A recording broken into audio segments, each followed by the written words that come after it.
What up, YouTube? Um, just finna do a real short video letting you guys know what I'm up to. Haven't posted a video in like 3 weeks, I think. Every weekend something been fucking me up. My daughter had me sick from coughing in my face, or just been under the weather, or been tied up doing other stuff. So as you can see, after some mix-up with Harbor Freight, in 2 weeks, finally got my sandblast cabinet in. So I'm in the process of putting this together right now.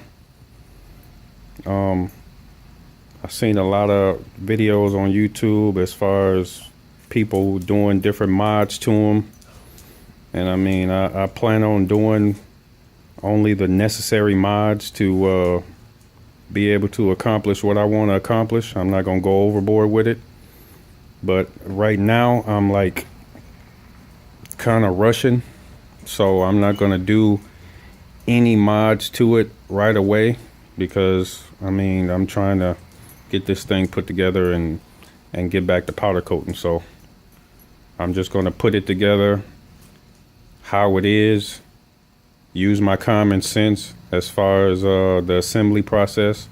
I will be caulking all the seams, so that's something that I'm gonna do. But other than that, I'm not gonna do the quick change glass mod and whatever else everybody else out there is doing. So if there's a need for it after I get it together, then I'll go back and do it. But right now I'm just trying to get this thing together so I can use it. So I got the top half almost together. I'm bolting this side on. Got the little chute. The legs and stuff are still in the box. Like I said, it took like 2 weeks for me to get it, so I should have already had it and put together and using it. So I'm not gonna use the gun and stuff that came with it, because if you watch my previous video, I got a pressurized sandblaster, so I'm gonna run this hose in there and probably later on get another hose. So if I want to take this out and do a frame or something that can't fit in the cabinet, I can just unhook the hose from the bottom and go and hook another hose up and go outside and do whatever I need to do. So this is where we at with the sandblast cabinet. Hopefully a couple of more hours I'll have it all together. I seem to be in a flow. And also got some C-hubs in. I'll show you those. Hold on. All right, we back. All right, also got my C-hubs in, my aluminum C-hubs in for my Redcat XB from Doug over there at 775.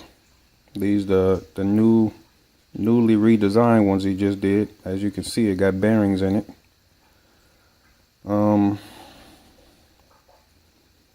And he designed them to where you can take the front CVDs out without having to disassemble everything. If you have one of these, you know that you got to take the whole front apart to get the CVDs out, or the axles, or whatever you want to call it. But with it being cut out like this, you don't have to. You can just take them out without having to disassemble the whole front end. He said these are also lighter than the old style, so which doesn't really matter, but like I said, he put bearings in there. This is just a raw finish. I was going to powder coat these black, but he said if I powder coat them, then they're not going to fit, because that's how precise of a fit they are with the front bearing, wheel bearing carriers that I have of his also. So I'm just going to leave them raw and just go with it.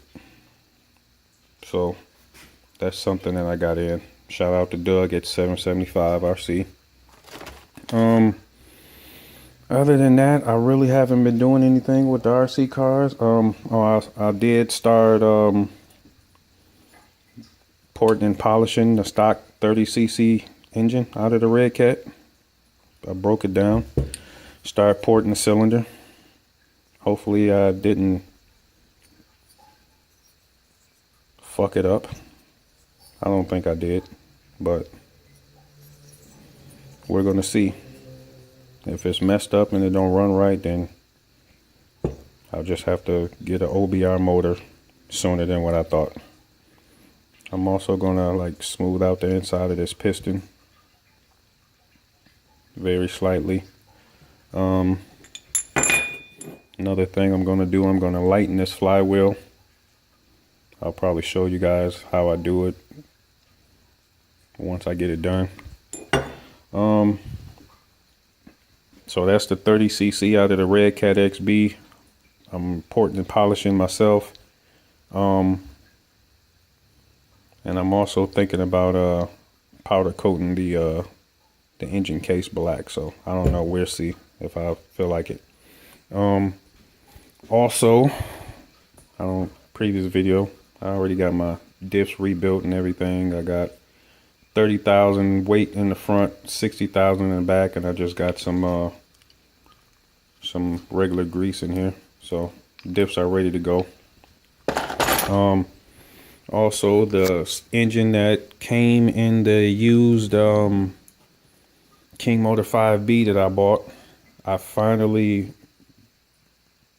the curiosity was killing me because I didn't know what size it was. So I finally took it apart, and from what I see, it is a 23cc, which is surprising because it was moving along pretty good. So, and somebody replaced this head with a Zenoa 23cc head because it's a King Motors engine, bottom end, but the cylinder head says Zenoa. So it's a 23cc. I'm pretty much going to do the same thing to the 23cc that I do to the 30 Redcat engine. Going to port and polish it, lighten the flywheel. I'm going to add a DDM rear dominator pipe to that, and a 990 carb. There's a 668 on it now, which was running fine, but I'm going to put a 990 on there. So port and polish that. Should run good enough for to hold me over to next year, and then I'm gonna get OBR motors for both of them. I've been going back and forth on what motors to get. I got it narrowed down pretty much to like 2 or 3 different motors.